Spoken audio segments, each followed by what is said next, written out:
அந்த மனைவிக்கு நிறைய பேர் உண்டு தெரியுமா? முதல்ல மனைவி. மனைவின்னு அர்த்தம் என்ன தெரியுமா நடுவர் அவர்களே? அது என்ன சொல்லுங்க. ஆணோட மனையில ஒய்யாரமா கால் மேல கால் போட்டு உட்கார்ந்துட்டு இருப்பாளாம், அதனால மனைவியா. எவ்வளவு அருமையான பதவி பாருங்க, கால் மேல கால் போட்டு. சூப்பர். அடுத்தால துணைவி. இது எதுக்கு தெரியுமா? சொல்லுங்க. அந்த ஆணோட வாழ்நாள் முழுசும் தொண தொண தொணடிக்கிட்டு அரிச்சுக்கிட்டே இருப்பாளாம், அதனால துணைவியா. பாவம் தான் அண்ணன். அடுத்தால ஆத்துக்காரி. ஆத்துக்காரினா காப்பிய ஆத்தி கொடுத்தே தன்னோட காரியத்தெல்லாம் சாதிச்சிருவாங்க. அடே அப்பா. அடுத்தால பொண்டாட்டி. அடுத்தாத்து அம்புஜத்த பார்த்தேளா, அவ ஆத்துக்கார கொஞ்சிறத கேட்டேளா. நடுவர் அவர்களே சொல்லுங்க. பக்கத்து வீட்டுல வாஷிங் மிஷின் எடுத்திருக்காங்க 50,000, எதிர்த்த வீட்டுல பட்டு புடவை வாங்கியிருக்காங்க 30,000. எனக்கு அதை வாங்கி கொடு இதை வாங்கி கொடு நீ அந்த கணவனை ஆட்டி வைக்கிறாங்க பாருங்க, அதனாலதான் பொண்டாட்டின்னு பேரும். அடுத்தால ஒய்ஃப். கண்ணுக்கு தெரியாத ஒய்ஃபை கண்காணிப்பு அலைவரிசைய அந்த ஆண் மேல செலுத்திக்கிட்டே இருக்காங்களாம், அதனால ஒய்ஃபா. நடுவர் அவர்களே, இத்தனை குணாதிசயம் கொண்ட ஒரு பெண்ணை இன்பத்திலும் துன்பத்திலும் உடல் நலத்திலும் நோயிலும் நான் இவளுக்கு பிரமாணிக்கம் வாய்ந்து என் வாழ்நாளெல்லாம் இவளை நேசிக்கவும் மதிக்கவும் வாக்களிக்கிறேன் நீ வாக்கு கொடுத்து அந்த பொண்ணை சாகது வர கண்கலங்காம சந்தோஷமா பாத்துக்கிறானே ஒரு ஆண், இதை விட பெரிய சாதனை உண்டா நடுவர் அவர்களே?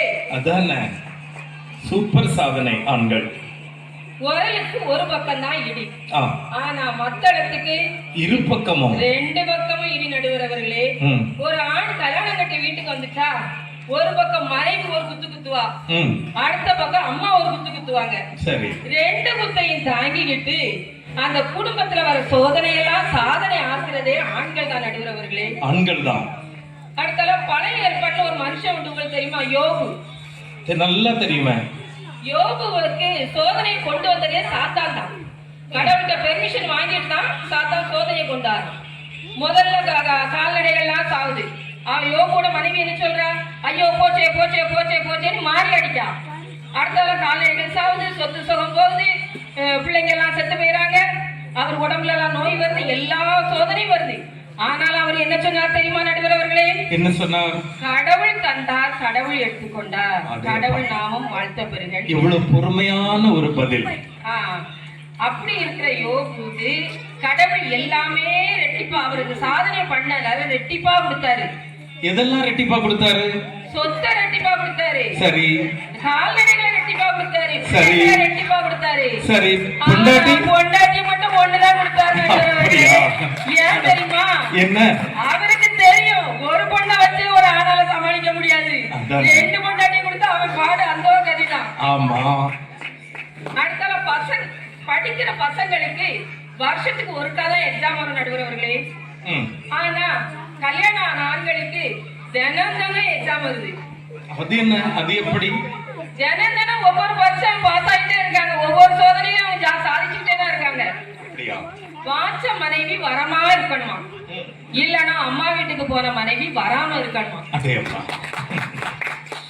யமனோட போராடுறவன் ஞானி, சரி, உமனோட போராடுறவன் மகா ஞானி.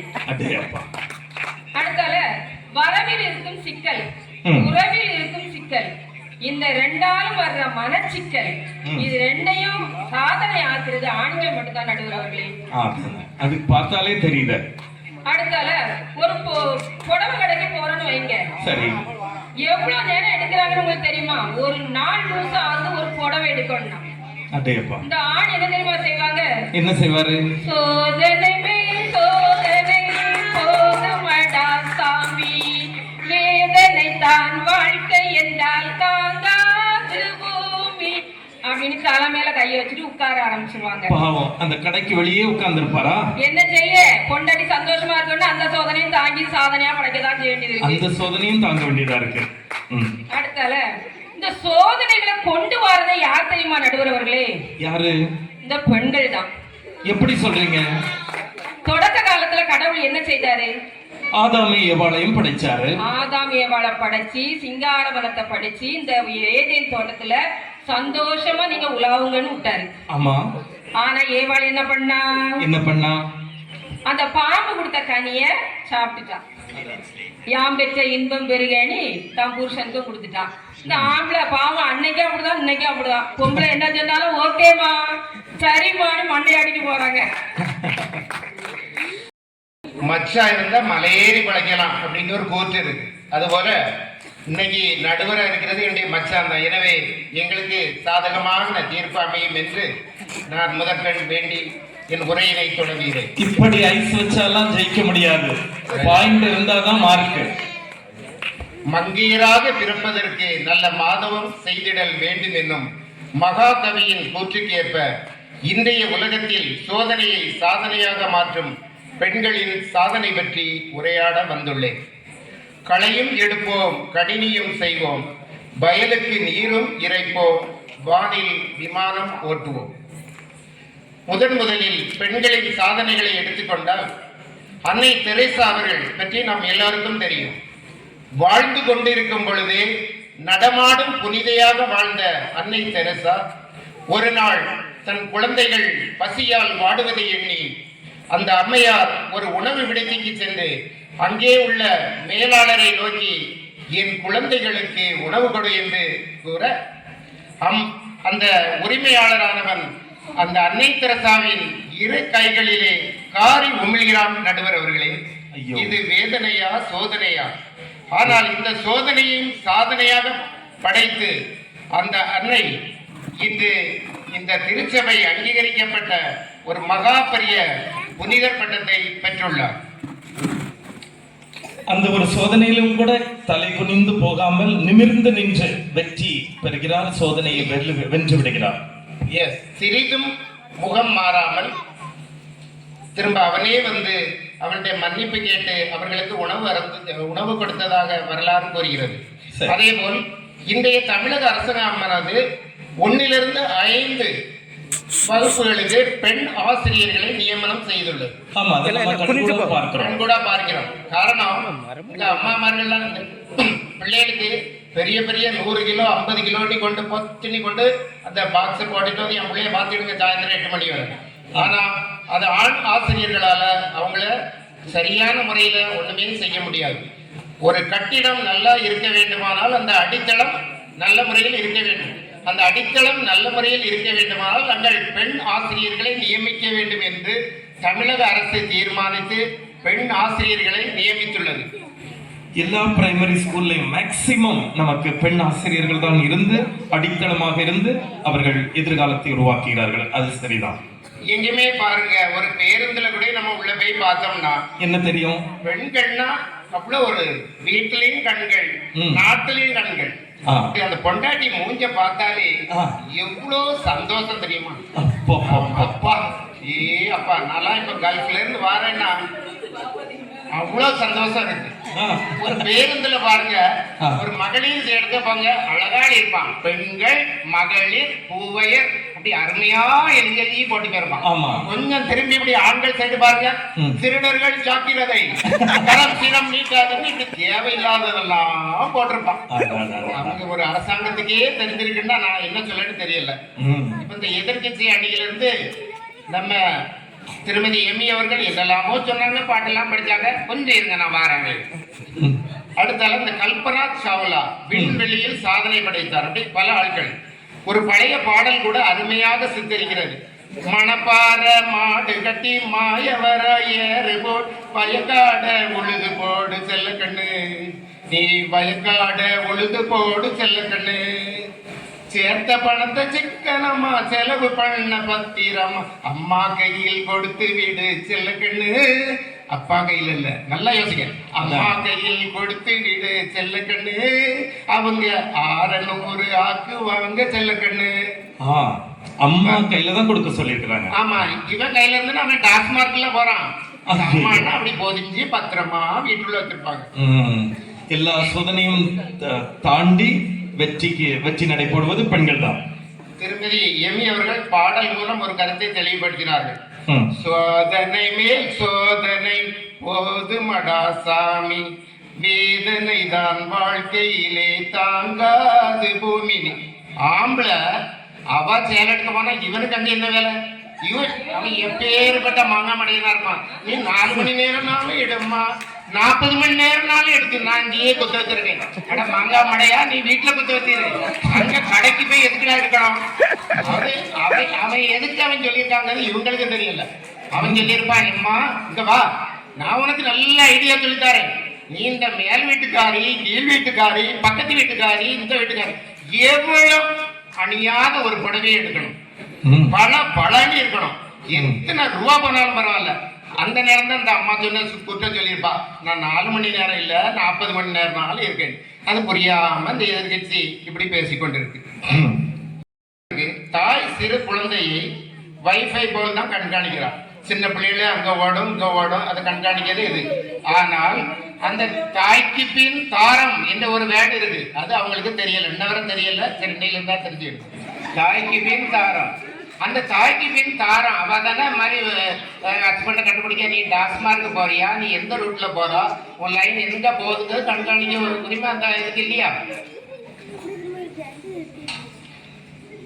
ஆண்கள் அந்த மாதிரி சொல்றாங்க, ஆண்களுக்கு வந்து 2 பக்கம் அடி, மத்த இடத்துக்கு 2 பக்கம் அடி. அது எப்படி சாத்தியம்? ஆண் காலையில 8 மணிக்கே அவன் வேலைக்கு போறான், வர்றது நைட்டு 10 மணிக்கு. இவங்களுக்கு எங்க 2 பக்கம் அடி மத்த இடம் சொல்லுங்க, எனக்கு தெரியல. நடுவர் காலையிலேயே போயிட்டு ராத்திரி தான் வராரு. நம்மளுக்கு அதை வந்து அட் பிரசன்ட் இப்போ இந்த நிரம்பியில் உள்ளதான் பேசணும். இங்க 25 வருஷத்துக்கு முந்தி சாமி எங்க கும்பிட்டாங்க, இன்னைக்கு எப்படி இல்ல, அதெல்லாம் பாத்துக்கணும்ல.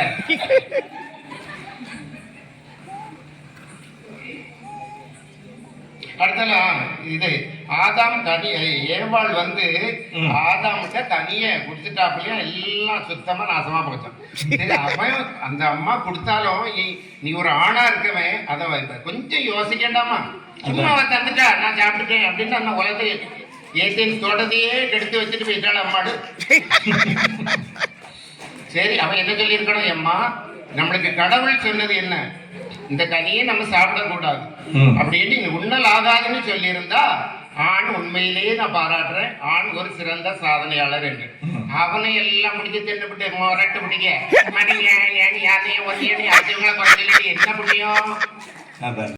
அஸ்திவாரம் போடுவது பெண்கள் சொன்னாங்க. ஐயோ நடுவர்களே, இவர் இந்த ஊரே எந்த ஊருமே தெரியல. நம்ம ஊர் தொடக்க பள்ளியில அஸ்தரி போடுறது யாரு? ஆண்கள் தான். ஃபர்ஸ்ட் தொடக்க பள்ளியில யார் அஸ்தரி போடுறா? நம்ம ஒரு பள்ளிக்கூடத்துல ஆம்பளை வாத்தியார் தான் இருக்கிறாரு. அப்ப யாரு? ஆண்கள் தான் இதுக்கு காரணமே. அடேப்பா. ஆமா. அப்புறம் கல்பனா சாவ்லான்னு சொன்னாங்க. கல்பனா சாவ்லாவை பத்தி சொன்னாங்களே, அதுக்கு பின்னாடி அவங்க அப்பா ஆணை பத்தி சொல்லலையே. ஓ, அந்த கல்பனா சாவ்லா இவ்வளவு சாதனை படைக்கிறதுக்கு காரணமா இருந்தது அவங்க அப்பா பனாரஸ் கேர்ள்ஸ் சாவ்லா. அவங்க தான். அது இப்பதான் தெரியுது. அவங்க வந்துட்டு அவங்க பொண்ணு ஆசைப்பட்டாங்க, ஆஸ்ட்ரோனட் ஆகணும்ன்றதுக்கு ஆசைப்பட்டாங்கன்றதுக்காண்டி அவங்க அப்பா அவ்வளவு கஷ்டப்பட்டு தான் பொண்ணை சாதிக்கணும் பின்னாடி சப்போர்ட்டிவா நின்று சாதிக்க வச்சாங்க.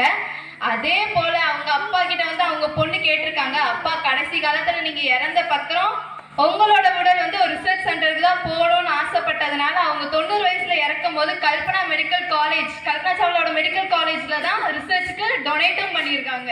அடேப்பா, இவ்வளவு பெரிய சாதனை. நடுவர் அவர்களே, நம்ம ஊர் திருவிழாவை பார்க்கும் போது எப்படி இருக்கு? எவ்வளவு சந்தோஷமா இருக்குமா? ஆஹா, நீங்களே சொல்றீங்க சந்தோஷமா இருக்குன்னு. அப்போ நம்ம ஊர்ல இந்த பிள்ளை கொடி மரம் ஏத்துனது யாரு? நம்ம சர்ச்ல இந்த கோபுரமா சீரியல் லைட் போட்டது யாரு? இப்ப மைக்ல நின்று பேசுறோமே, அந்த மைக்க போட்டது யாரு? அரே அப்பா, இதெல்லாம் ஆண்கள் சமுதாயம் தான் நினைக்கிறேன். ஏன்னா பிள்ளை கொடி மரம் ஏத்துனது, டெக்கரேஷன் பண்ணது, மைக் செட் எல்லாம் ஆண்கள் இப்படி பண்ணிட்டாங்களா? அடடா. ஆனா அதே விவிலியத்துல நம்ம பெண்களை பாருங்க நடுவர்களே, இயேசு வந்து உயிர் தெழுந்துட்டாரு. ஆனா அவர் யாருக்கு முதல்ல தோன்றினாரு? பெண்ணுக்கு தான் தோன்றினாரு. அது யாரோ மரியா, மகதலேன் மரியாவுக்கு தோன்றினார். சரி. ஏன்னா பெண்கள் தான் தைரியமானவங்க, நற்செய்தி பறைசாற்றி சாதனை படைப்பாங்கன்னு இயேசுக்கே தெரிஞ்சிருக்கு. எவ்வளவு சோதனையும் தாங்கி நற்செய்தி பறைசாற்ற பெண்களால் முடியும் என்று இயேசுக்கே தெரிந்திருக்கிறது. என்ன சாதனை படைப்பவர்கள் பெண்களே என்று நீங்கள் சொல்கிறீர்கள்.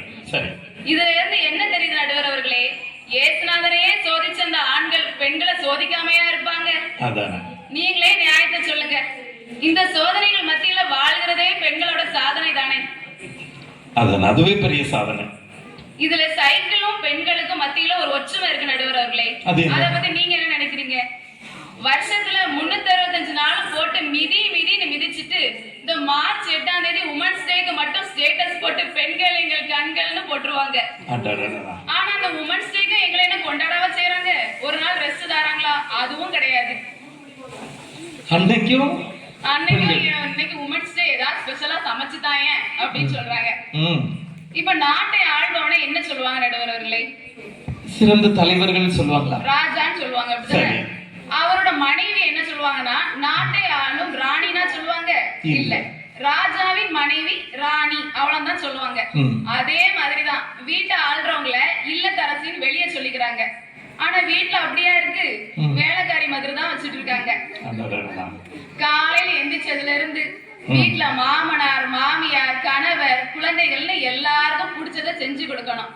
மாமனார் மாமியாருக்கு சுகர் இல்லாத காஃபி, கணவர் திடீர்னு டீ கேட்பாரு, திடீர்னு காஃபி கேட்பாரு, அவருக்கு அதையும் போட்டு கொடுக்கணும். குழந்தைங்க திடீர்னு ஹார்லிக்ஸ். சோதனையை சாதனையாக்குவது ஆண்களே என்ற தலைப்பில் பேசுவோம். சரி, சோதனையே பெண்கள் தானப்பா. அந்த சோதனையை தாங்கிட்டு நாங்க இருக்கோம்னா அது ஒரு பெரிய சாதனை இல்ல. எவ்வளவு சாதனைகளை நாங்க நடத்திக்கிட்டு இருக்கோம். பட்டிமன்றம் முடிஞ்சு வீட்டுக்கு போனோம். எல்லாம் வீட்டுக்கு தான் போனோம், வேற எங்க போனோம். ஒரு பெண்ணுக்கு பிறந்ததுல இருந்து கல்யாணம் பண்ணி கொடுக்கறது வர தாய் தந்தையின் பாதுகாப்பில் தான் இருப்பாங்க. இதுல அந்த குடும்பத்தை பொருளாதார ரீதியாகவும் பாதுகாப்பு, குடும்ப சோதனைகளை எல்லாத்தையும் தீர்த்து வச்சு குடும்பத்தை குடும்பத்தில் சமாதானத்தை நிலைநாட்டுவது அந்த குடும்ப தலைவராகிய ஆண் தான். சரி, பெண் இல்ல. ஆண் பிறக்கும் போதே குடும்ப பொறுப்பு, சோதனை, சமாளிக்கும் திறமை எல்லாம் வந்துருது அவனுக்கு. குடும்பத்துல தகப்ப இல்லைன்னா அந்த இடத்தை நிரப்புவது அந்த குடும்பத்தில் உள்ள மூத்த மகா இல்லை, அவளை விட 10 வயசு குறையா இருக்க மகன் தான். எவ்வளவுதான் சின்ன பையனா இருந்தாலும் அவன் தலையில தான் பொறுப்பு வருது. அதுல உள்ள அந்த குடும்பத்துல உள்ள அந்த பிரச்சனைகள், வேற பக்கத்து வீட்டு சந்தைகள் எல்லாமே ஒரு அந்த குடும்பத்துக்கு தேவையான பணம் எல்லாமே அந்த ஆண் தான் அவனுக்கு இது பண்ணி வைச்சான். அந்த குடும்பத்தை நடத்தி செல்லதும் ஆண் தான். ஆண்கள் தான் சுமையாக சுமக்கிறார்கள். அடுத்ததா தாமஸ் ஆல்வா எடிசன். 3 பேர் இல்ல, ஒரே ஆள் தான். ஏறக்குறைய ஒரு 1000 எல்லாருக்கும் தெரிஞ்சிருக்கோம், சின்ன பச்சை பிள்ளைகள் கூட தெரிஞ்சிருக்கோம். ஏறக்குறைய ஒரு 1200 கண்டுபிடிப்புக்கு மேல கண்டுபிடிச்சவர். அவ்வளவு பெரிய ஆளா? ஆமா. இவரு அந்த நோட்ஸ் எல்லாம் எழுதி வச்சுட்டு ராத்திரி தூங்க போயிருக்காரு. தூங்க போயிட்டு காலையில பார்க்கும்போது ராத்திரி அதுல வச்சிருந்த அறிக்கையான லைஃப் ஒரு பூனை தட்டி விட்டு அந்த படைப்புகள் அவர்கள் எழுதி வச்சிருந்தாங்க. எத்தனையோ வருஷமா கஷ்டப்பட்டு எழுதின அனைத்து படைப்புகளும் எரிஞ்சு போச்சு. சுத்தமா பார்த்துக்கிட்டே இருக்காரு. பின்னால கொண்டாட்டி இப்படி எட்டி பார்த்தா எல்லாம் எரிஞ்சு கிடக்கு. அட நாசமா போன மனுஷா, நான் இவ்வளவு படைப்புகளும் இந்த கண்டுபிடிப்புகள்லாம் கண்டுபிடிச்சிட்டேன்னா எப்படி $1 கோடி மேல கிடைக்கும்? அதுல எனக்கு வேண்டிய நகரட்டு அது இதெல்லாம் புத்தகம் உள்ளதெல்லாம் கேட்கல. பக்கத்துல உள்ள கேட்க மாதிரி எல்லாம் பேசுறீங்க. போட்டதுக்கு கவுளு, வெளிநாட்டுக்காரெல்லாம் கவுளு, மற்றது எல்லாமே வேணும். அது நான் பிளான் பண்ணி வச்சிருந்தேன். இப்படி நாசமா எரிக்கைய வச்சுட்டு இருந்துட்டு மனசாட்டியும் வீட்டை விட்டு நான் உங்க கூட இருக்கவே மாட்டேன், நான் வேறையும் கூட போறேன். அவன் உடனே கொண்டாட்டி பேச்சாடிட்டு புத்தச்சுட்டா இருந்தா இல்ல இல்ல திரும்பி அதே டெஸ்ட்களை திரும்ப ஒவ்வொன்னா போட்டு எத்தனையோ வருஷம் கழிச்சு அந்த 1200 கண்டுபிடிப்பையும் கண்டுபிடிச்சாரு. பொண்டாட்டி சோதனை கொண்டு வந்தாலும் இவ்வளவு பெரிய சாதனை. இன்னைக்கு அந்த சயின்டிஸ்ட் பண்ண எல்லா இதோட பார்முலா தான் இன்னைக்கு உள்ள சயின்டிஸ்டுகள் பண்ணிட்டு இருக்காரு. அது ஒரு பெரிய சாதனை இல்ல. அதான் தொடக்கத்திலே சொன்னீங்க போல. நடுவர் அவர்களே, சொல்லுங்க. ஒரு 2 வாரம் முன்னாடி பட்டிமன்றம் போடலாம், திருவிழாக்கு பட்டிமன்றம் போடலாம் அப்படின்னு முடிவு பண்ணி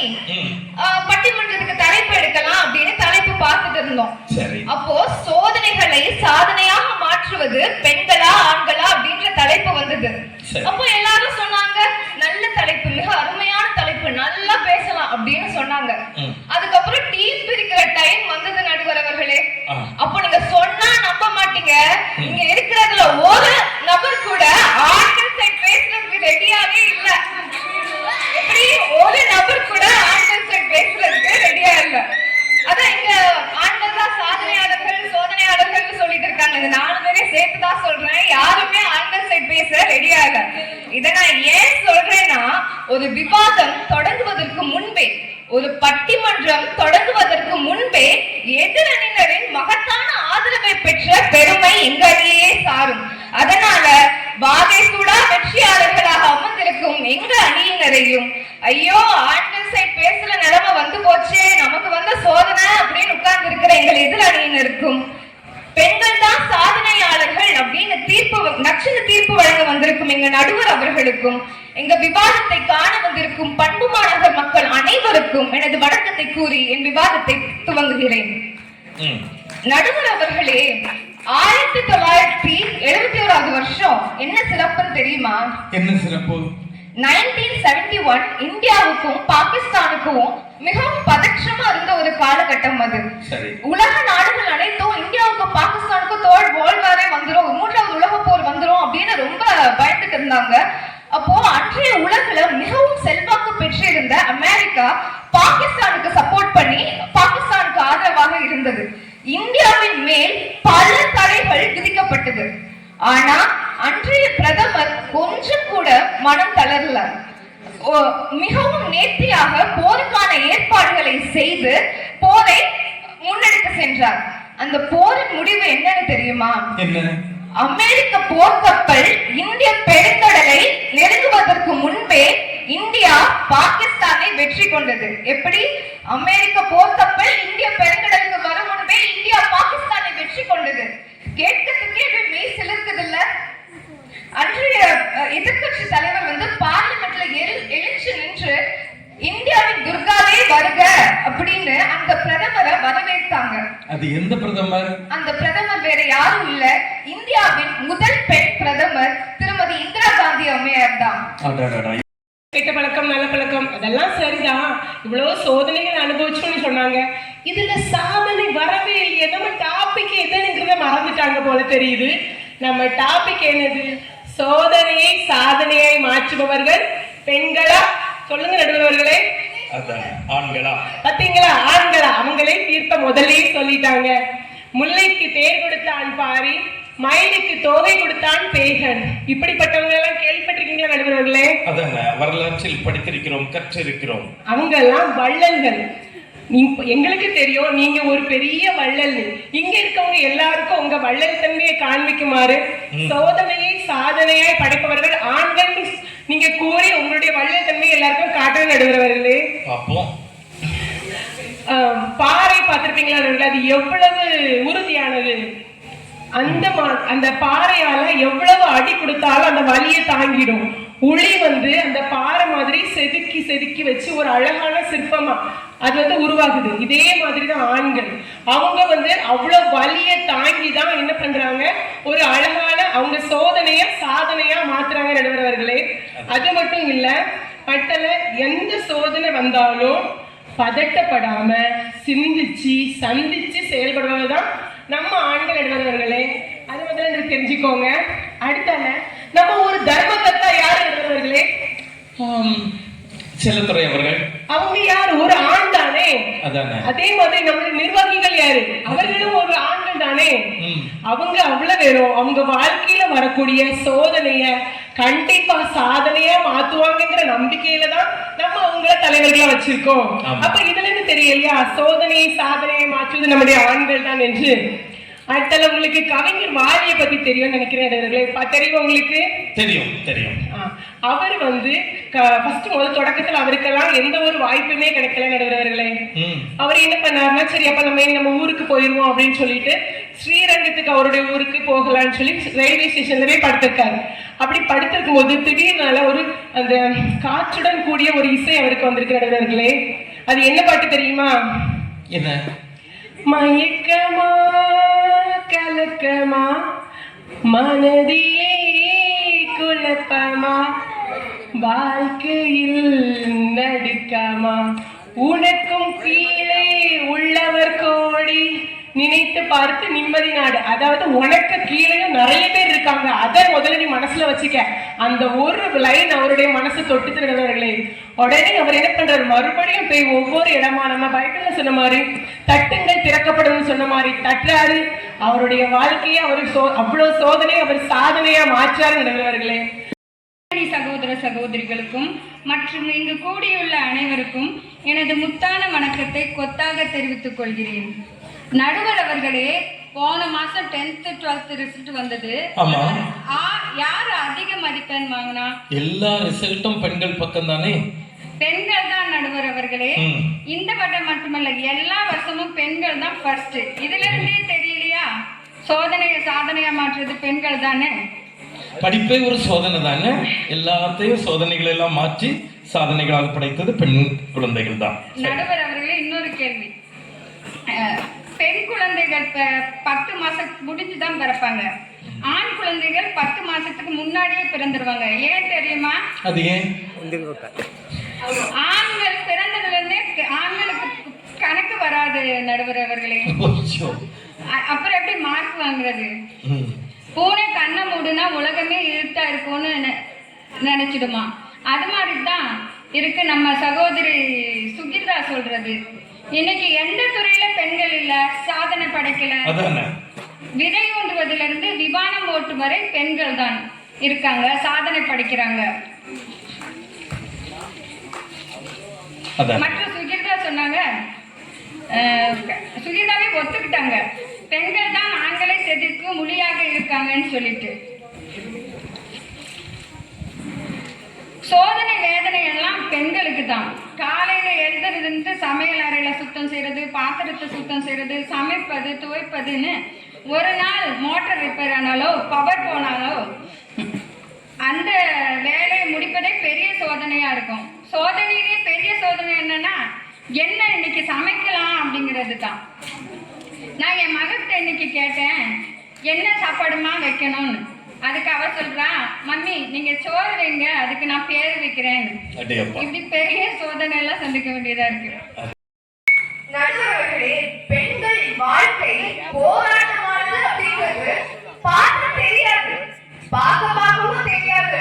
போனா போராட்டம் தெரியும், எவ்வளவு போராட்டம் அப்படின்னு. அது என்னமோ உண்மைதான், அது கரெக்ட்.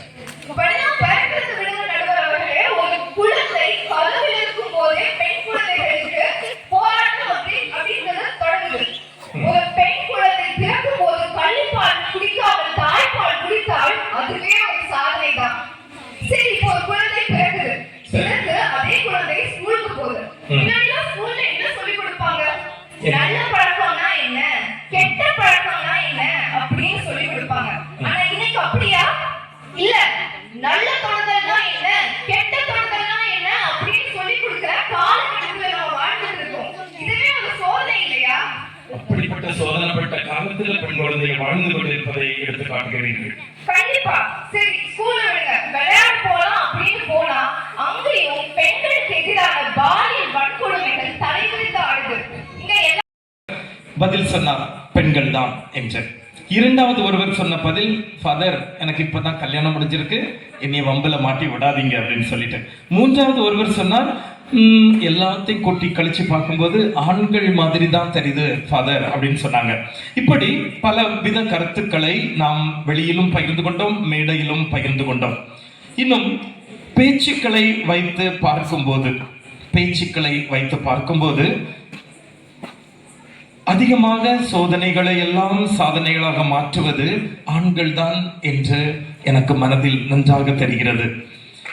பெண்கள் அணியினர் அனுபவம் பட்டு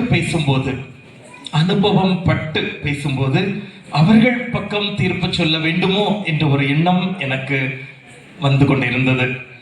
யதார்த்தம் என்ன? ஆரம்பத்திலேயே நான் ஒரு கேள்வி கேட்டேன், நீங்களும் பதில் சொன்னீர்கள்.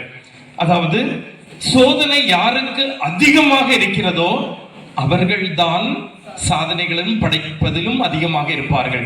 எனவே பெண்களுக்குத்தான் அதிக சோதனை, பெண்கள் தான் சாதனை படைப்பார்கள் என்று சொல்லி தீர்ப்பை தெரிவிக்கின்றேன். பங்கு பெற்ற அனைவருக்கும் வாழ்த்துக்கள். நன்றி.